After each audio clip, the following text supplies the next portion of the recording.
across the geographic region. There's concentration around the northern region around Delhi, there's concentration along the coastal belt in the south, and there's a relative distribution in the central Rajasthan belt.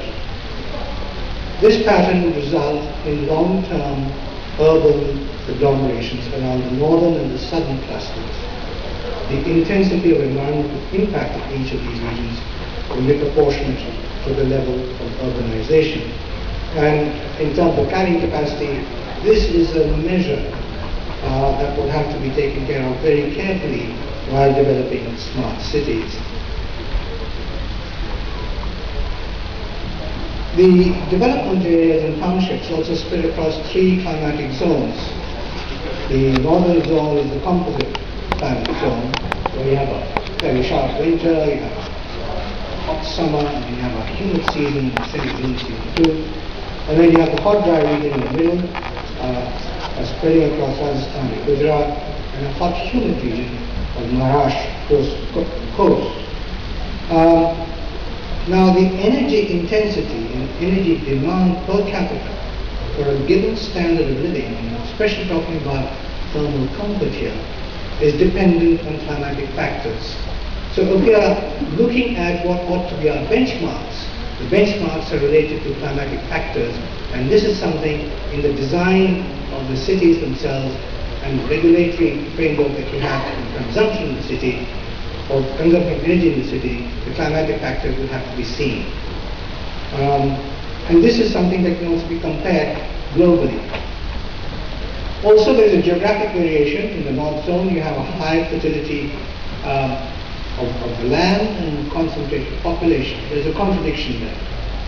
In the middle zone, you have relatively low fertility of the land and a dispersed population, which is natural. But you have now urban development in that zone. In the southern zone, you have high fertility once again, and again a concentration of population. So we are actually supplanting some of that land, selection of land, and I believe there's been quite a lot of exercise in being very careful about selecting land so that you don't harm local agricultural production.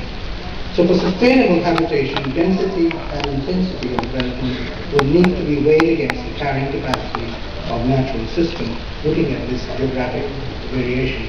We cannot apply the same rubber stamp solution to each of these regions. Looking at opportunities now, development of sustainable urbanization. The environmental rationale for location of urban industrial zone, which I briefly discussed, is an important one.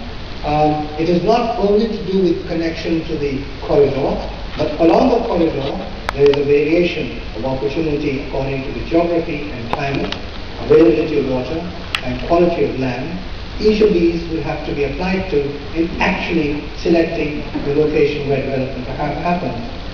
And principles and guidelines for each urban and industrial zone will be specific to its climate and geography. Climate planning and developmental controls will be based on sustainability targets. And Ms. Majumdar has already elaborated on that. And energy and water policy and tariff structures will be there to ensure efficiency and conservation.